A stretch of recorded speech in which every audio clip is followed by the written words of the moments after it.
Hi,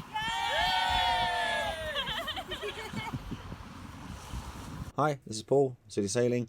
Today I want to talk to you about fire and fire aboard vessels. So let's go straight into it. Fire. What is fire? This isn't a trick question. We know fires, we see them in the house, we see them domestic fires and bonfires. But what's going on? What's happening? What is a fire? Well, a fire is a chemical reaction or a series of reactions in which heat, light and fire gases are produced.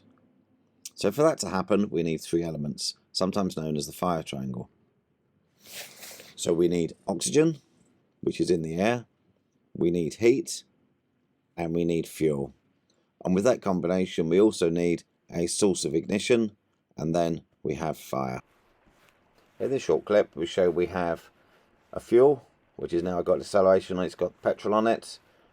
We have air all the way around, and we'll have heat and a source of combustion from a flame. All these together, the vapor comes off the fuel and bang, it goes off at once. This isn't something we're going to try at home. I suggest we don't try at home. So with the combination, we could have an explosive situation, which they had in this demonstration. So fire alarms are appropriate points in the boat to protect and keep the crew safe. So we need to fix smoke alarms. So optical sensor alarms with a hush button, and they're sealed for life, are best for boats. Don't keep turning them off. If they keep going on, and you have to keep turning them off, they're located in the wrong place. So if they're directly above the cooker and it goes off every time you boil the kettle, people are going to take the batteries out. So move it further away so it only goes off when there's a fire situation. So if you can, consider installing linked alarms that will go off at the same time. Test the alarms when you're aboard by pushing the button, but never disconnect the working batteries in them, which I have seen when I go and examine on boats. I've taken the battery out because the alarm kept annoying them. Carbon monoxide detectors. So if you fit the bubble type leak detectors in the gas locker, check your detector suitable for marine use and meets the BS or the EU standards, and push the detector button routinely to check for leaks, and that's checking for carbon monoxide, which is a silent killer because you can't see it.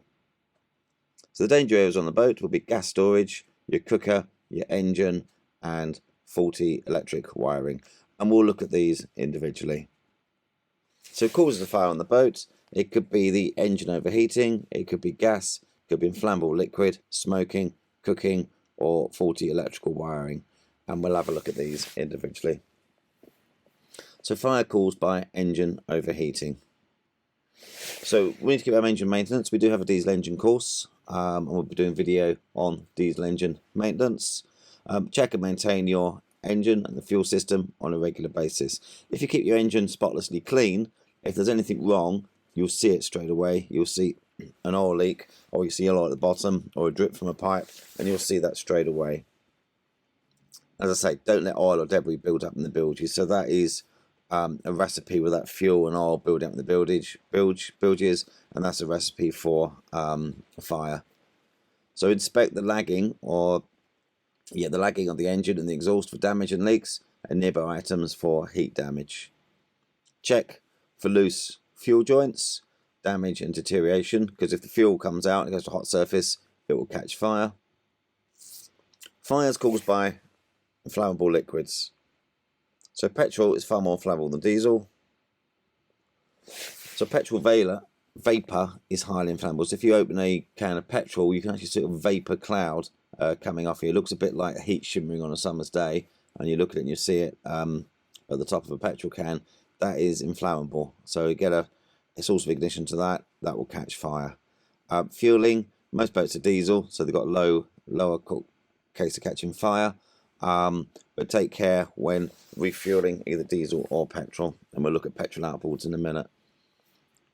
So make sure there's no naked flames, turn off the engine and cooking before handling any fuel. Prevent petrol vapor from entering the boat, closing the doors, windows and hatches while refueling. Leaks, spills and vapor can ignite easily. Clean them up straight away and make sure the filler cap is secure after refueling. Vent the engine space before starting the engine. Motorboats will have engine blowers, which you better suck the air out and vent it outside.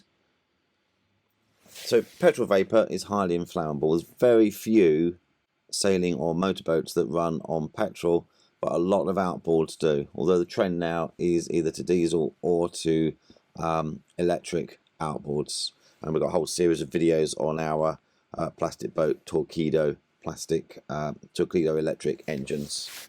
Try and keep your outboard engines on deck, so all the fuel and the smells and the flammable liquid is on deck. Refuel outboard engine generators well away from the boat, so don't refuel it inside, refuel it outside. Only carry spare petrol if necessary, store it on deck or in a self-draining locker away from the engine, so don't keep it down below. So fires caused by gas used for cooking. This is pretty serious. Butane or propane gas is used for cooking and it's highly inflammable. So turn the gas off after use. So turn the gas valve off before you go to bed or leave the boat. So you see there's a gas valve in the cooker. There's a gas valve where the pipe goes into the cooker and you can turn it off at the bottle. The only real secure way is to actually turn it off physically at the bottle. And we do that for a few reasons. Obviously we don't want gas in the boat. If there is a gas leak and there's a problem with explosion in the boat, but also you got no gas for a cup of tea. So ensure all stoves have shut off or an isolation valve. Ensure the gas appliance is installed and maintained regularly by fitters at least once a year.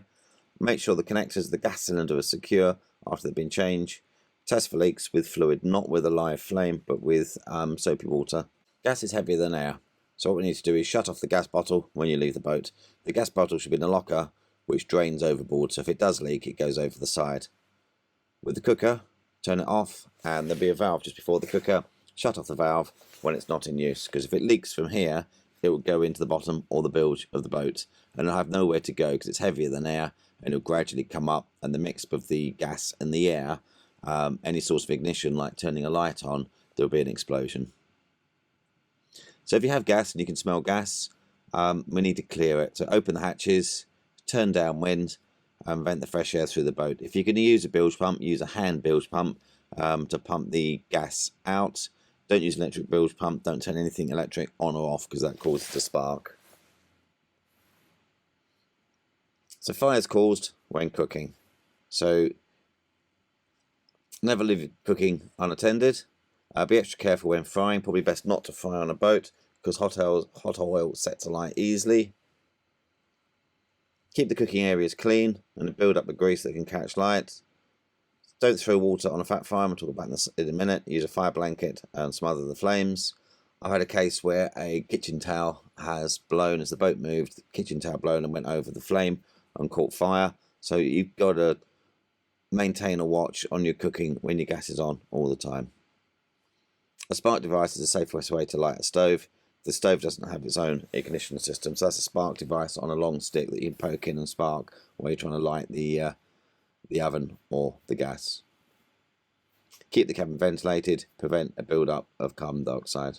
As the video says, don't try this at home. This is oil coming off the pan, goes on the floor, goes everywhere. And the next scene they're going to put water into boiling oil, and that just expands and it goes everywhere, and a big fireball all over the ceiling, and you'll get the same on the boat if you put water on an oil fire. Fire is caused by faulty electrics.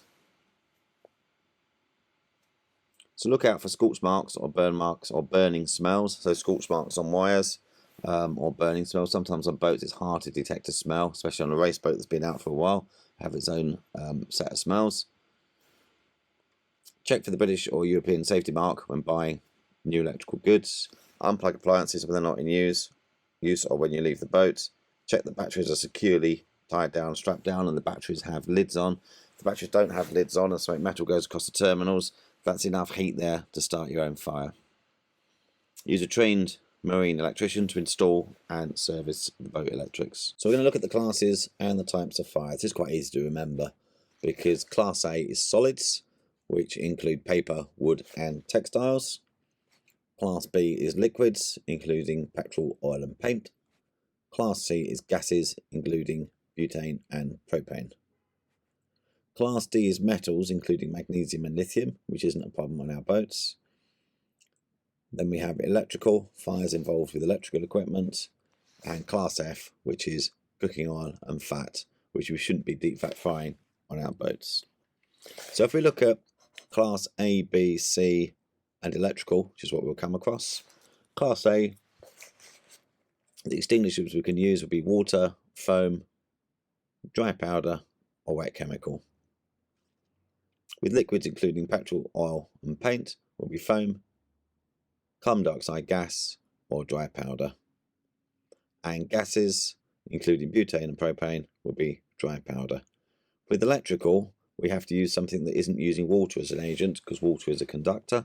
It will either be carbon dioxide, CO2, or dry powder. On a boat, because it's a confined space and our assembly point is on the water, so assembly point will have to be get together on the boat, get to the muster point, inflate the life raft, get out. Because we need a fire extinguisher, that if we get there early enough, we'll pack the punch and do the best we can as we have the dry powder fire extinguisher. So when we check the fire extinguisher, a few things we need to do is have a look at the gauge to make sure that the pressure is so that the gauge is on the green. Make sure it has the seal on and it hasn't been tampered with. Serviced and in date, so your fire extinguisher should be serviced every year. And I'll say the pressure gauge correct, safety pins in, it's not obstructed, so there's nothing in the way so you can see it. So let's look at the fire extinguishers. Water, class A fire, and it extinguishes by cooling. It will have a 40 to 50 second duration depending on the size of it. Don't use it on fuel, electrical, chip pan fires, as it will cause a violent reaction as in the previous video. A foam, which will be water with a foaming agent in. You can use it for class A and class B fires. Extinguishes by a foaming blanket, which inhibits the air supply. A 6 kilogram one, a smaller one will be 35 to 40 seconds duration. Again, it's water based, so don't use it on electrical fires. Dry powder extinguisher we can use on class A, solids, class B, liquids and electrical. They extinguish by smothering and cooling. The duration depends on the size of the fire extinguisher. It's effective on car engine fires. Don't open the bonnet because that will introduce air and there's a chance that it will flash over and the fire will be enhanced. Difficult to use in windy conditions, so whichever way you fire it, it's like smoke around a barbecue. Wherever you stand, the smoke gets you. Wherever you use this, the dry powder will get to you. It will create a huge amount of mess indoors, and you can't use it in an enclosed space because if you breathe it in, it's unhealthy for you, especially if you're asthmatic. So if you're going to use it outside the boat into the cockpit or through the hole into the engine compartment and fire it off into the engine compartment, but try not to breathe in the dry powder from dry powder extinguisher. It's not good for you. Carbon dioxide, CO2. It's for use in electrical fires and class B fires. It extinguishes by smothering and getting rid of the oxygen around it. The duration depends on the size. It's a clean agent that doesn't cause much damage. There is danger of frosting from the discharge hole, the top and the bottom of the fire extinguisher. So hold the top of the bottle, not on the pipe where it comes out or the tube where it comes out. It will have a very slight kickback and it will make a bit of noise, but fire it, get in close and fire it at the base of the fire, and that will get rid of the oxygen around the fire and it will put the fire out. If you're in a situation where it's windy, it will be ineffective because the wind will just blow away the carbon dioxide and the fire will carry on. Fire hose wheels, some vessels have those and coated vessels have those. They should go for the full length of the boat. Used to find them in buildings, but you don't see them in buildings anymore for a variety of reasons. It'll be the length of the boat. It'll have preset controls, so it's charged with water and it's ready to use, or you're going to have to put the fire pump on for it to work if it's on a boat, or the jabsco on the engine for it to work. You can change the jet at the end for jet or spray, used on A-class fires, wood, paper, textiles, solids. Don't use electrical fuel or chip pan fires again. So using a fire extinguisher, pull the pin, aim the nozzle, squeeze the handle and sweep from side to side at the base of the fire. So if you're using carbon dioxide in enclosed space, there's a hole in the engine compartment. You could put the fire extinguisher through the hole in the engine compartment, fire it off. Don't open the steps where the engine is or any of the lockers or doors into the engine, because that will let air in. So put the extinguisher nozzle into the hole and fire the complete contents of the fire extinguisher. If you have a fire blanket, use it on the fire. As it says there, the picture there, protect your hands when using a fire blanket by just rolling the fire blanket over your hands so it's protected, and gently put it over the fire. So if you've got a cooking fire, put it over the top and roll it away from you, and it will stop the air or oxygen on the fire, and it will put the fire out. And the same for if somebody's on fire, on protecting people that with the clothes on fire. So splashing water with a bucket can often be more effective than throwing the entire contents, because you're increasing the surface area. Obviously, if you're putting lots of water on a fire on a boat, we have the additional problem: if we put loads of water in, the boat may sink. So prevention is better than cure. Let's go through the checklist. Make sure you've got smoke alarms, carbon monoxide and gas detectors. Turn the gas off properly after use. Dispose of cigarettes carefully. Put them out and right out. Make sure that appliances are installed and maintained by a trained fitter. Clean up fuel spillages straight away. Know how to use the fire extinguishers and where they are. Plan your emergency procedure and explain it to the crew. Have an emergency plan in case of a fire. So if there is a fire, you have a plan and you know what to do. So include your plan in your safety briefing before you set out. So it'll usually be, if you see a fire, alert the whole crew. The whole crew would then have to come to a muster point, which is usually the cockpit. People designated to fight the fire, other people designated to get the life raft out, ready to go in case the fire isn't contained. So you can't rely on mobile phones to call for help, and all your crew in your briefing should know how to use the VHF radio. We've got a very handy popular video on VHF and how to use a digital selective calling DSC VHF on the City Sailing tutorial video channel. City Sailing, we also offer the online and the classroom course in how to use a VHF radio. Have an emergency plan. The crew should know where the extinguishers are and how to use them. Quick note on dry powder: if you've got the dry powder, every few months pick it up, check it, have a look at it, but give it a shake, because the powder does tend to settle in the bottom. Giving it a shake will re-energise it, and it won't be a big lump in the bottom when you need to use the extinguisher. Keep a torch easily available for emergencies at night. Know what your boat's made of. So a wide range of plastics and other synthetic materials used on a motorboat. When burned, they produce a high temperatures, dense toxic smoke, which contains hydrogen cyanide, ammonia, hydrogen chloride, nitrogen dioxide, sulfur dioxide and benzene. Most deaths are due to asphyxiation and poisoning with high concentrations of carbon monoxide. Basically, breathing in the smoke is a killer. So let's look at some of the what we got on the boat and what it will give. So seats, curtains, carpets can be wall silk and nylon, and they will give cyanide as well as the other gases shown there. Glazing, cyanide. Seating and insulation, cyanide. Laminates, cyanide. Insulation, benzene. Wiring, insulation trim, PVC, nitrogen dioxide and hydrogen chloride. So actions: what do we do in case of a fire? So the boat will fill up smoke very quickly. Don't enter a smoke-filled space. If you're in a smoke-filled space, keep down, because the heat will go up. Keep down, keep low down. If it's in the boat, you're going to have to get out of the boat quickly. Most boats will have exit on the fore-hatch, mid-hatch and aft stairs. So be familiar how to get out of the boat beforehand. Starve the fire of oxygen. As long as nobody's down below, close all the hatches and doors and don't open the engine compartment. Get everybody on deck at your predetermined muster point with proper sailing kit, oilskins, and obviously your life jackets and harnesses to clip on. If the fire's out of control, send a DSC mayday. Use the DSC radio, flares or another visual method. Call 999 to the Coast Guard your mobile phone if it's close to hand, and get help or operate your EPIRB. If you cannot fight the fire, be prepared to abandon the ship.